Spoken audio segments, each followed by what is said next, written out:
محمود و ایاز۔ محمود و ایاز کا ایک دلچسپ واقعہ۔ ایک ہی صف میں کھڑے ہو گئے محمود و ایاز، نہ کوئی بندہ رہا نہ بندہ نواز۔ یہ علامہ اقبال کا ایک مشہور شعر ہے۔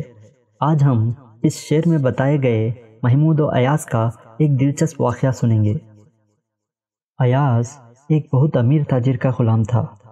وہ تاجر قرض کے بوجھ میں ڈوب گیا اور تنگ دست ہو گیا۔ تو ایاز نے اپنے آقا کو مشورہ دیا کہ آپ مجھے بازار لے جائیں اور مجھے 10 لاکھ درہم میں فروخت کر دیجیے تاکہ آپ کا قرض ادا ہو جائے۔ اس بات پر اس تاجر کو اپنے غلام پر پیار تو بہت آیا، پر وہ ساتھ ساتھ مسکرانے لگا اور ایاز سے کہا کہ تجھ میں ایسی کیا خوبی ہے کہ میں تجھے 10 لاکھ درہم میں بیچ دوں؟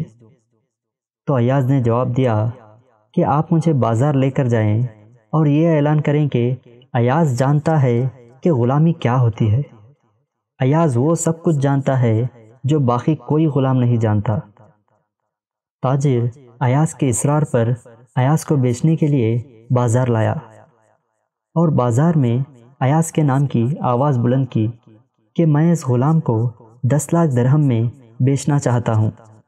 ادھر آواز بلند ہوئی اور ادھر لوگوں کی ہنسی شروع ہو گئی، کیونکہ اس دور میں غلاموں کی قیمت 100 درہم سے 500 درہم تک تھی اور ایاز کی قیمت 10 لاکھ درہم لگائی گئی تھی۔ یہ بات پھیلتے پھیلتے بادشاہ کے دربار تک پہنچ گئی، اور بادشاہ کون تھا؟ غزنوی سلطنت کا فرما رواں، جسے تاریخ محمود غزنوی کے نام سے جانتی تھی۔ بادشاہ کو تجسس ہوا اور محمود نے ایاز کو 10 لاکھ درہم میں خرید لیا۔ وقت گزرتا گیا اور ایاز محمود کے ہر امتحان میں پورا اترتا گیا، اور محمود اس کی ذہانت سے، دیانت سے، اس کی وفا سے اتنا خوش تھا کہ اس نے اسے لاہور کا گورنر بنا دیا۔ ایاز کی شہرت سے جل کر درباری بادشاہ محمود کے پاس ایاز پر جھوٹی تہمت لگانے لگے۔ کہا کہ بادشاہ، ہمیں پتہ چلا ہے کہ ایاز اپنے پاس کوئی خزانہ جمع کر رہا ہے۔ آپ کا خزانہ چوری ہو رہا ہے اور ایاز خزانہ جمع کر رہا ہے۔ جب اس کے پاس اچھا خاصا خزانہ جمع ہو جائے گا تو وہ آپ کے خلاف بغاوت کر دے گا۔ اور انہوں نے بادشاہ سے کہا کہ ہمارے پاس اس کا ثبوت بھی ہے، اور ثبوت کے طور پر انہوں نے بادشاہ سے کہا کہ ایاز اس خزانے کو روزانہ ایک تہہ خانے میں دیکھنے بھی جاتا ہے کہ کتنا خزانہ جمع ہو گیا ہے، پھر روزانہ دوبارہ جاتا ہے رات کو کہ کتنا خزانہ جمع ہو گیا۔ جب یہ خزانہ زیادہ ہو جائے گا تو وہ آپ سے بغاوت کر دے گا، اور آپ چاہے تو خود اس بات کی تصدیق کر لیں۔ اس طرح درباریوں نے محمود کے دماغ میں ایاز کے متعلق شک کا بیج بو دیا، اور محمود کو بھی محسوس ہونے لگا کہ کچھ گڑبڑ ہے۔ ایک دن محمود نے ایاز کو بلایا اور پوچھا کہ ایاز، یہ خزانے کا کیا معاملہ ہے؟ ایاز نے کہا کوئی معاملہ نہیں ہے۔ کہا تو پھر تہہ خانے میں جاتے کیوں ہو ہر روز؟ چلو آج مجھے بھی اپنے ساتھ لے چلو۔ ایاز نے بہت کوشش کی کہ بادشاہ کو روکے، لیکن محمود نے نہ مانا، تو کہا چلو میرے ساتھ۔ محمود غزنوی اور ایاز جو ہی رات ہوئی ہاتھ میں چراغ لے کر تہہ خانے میں اتر گئے۔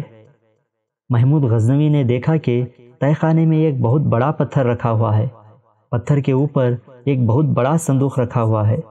اب اس کا شک یقین میں بدل گیا کہ ایاز واقعی خزانہ جمع کر رہا ہے، مجھے صحیح بتایا جا رہا تھا۔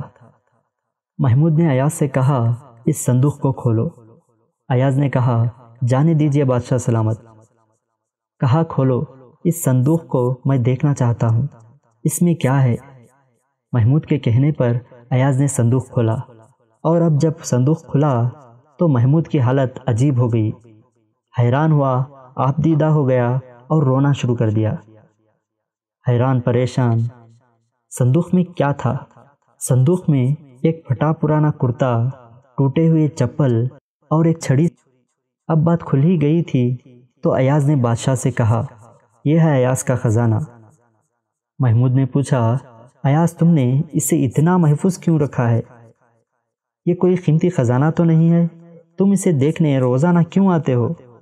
ایاز نے کہا، عالم پناہ، آج تو میں بڑے اعلیٰ عہدے پر فائز ہوں، لیکن میں یہ آج بھی بھولتا نہیں ہوں کہ کبھی میں ایک گٹھریا تھا۔ میں اس چھڑی سے بکریاں ہانکا کرتا تھا۔ یہ جو ٹوٹی ہوئی چپلیں پڑی ہیں میں انہیں پہنا کرتا تھا۔ یہ جو پرانا کپڑا پڑا ہے نا، میں زیب تن کیا کرتا تھا۔ اب میں روزانہ اپنے اس خزانے کو دیکھنے کے لیے اس لیے آتا ہوں کہ کہیں اپنی اوقات نہ بھول جاؤں، کہیں میں انسانوں کو کیڑے مکوڑے سمجھ کر اپنے پیروں تلے رودنا نہ شروع کر دوں، کہیں کوئی غریب میرے غرور کی بھیٹ نہ چڑھ جائے، کہیں تکبر و رونق کے نشے میں کسی بے کس کی جھوپڑی نہ جلا دوں، کہیں اپنے جاہ و جلال کا چراغ روشن رکھنے کے لیے کسی مظلوم کی زندگی کا دیا نہ بجھا دوں۔ تو میں یہاں آتا نہیں ہوں، روزانہ اپنے ضمیر کی زنجیر ہلاتا ہوں تاکہ اپنی اوقات یاد رہے۔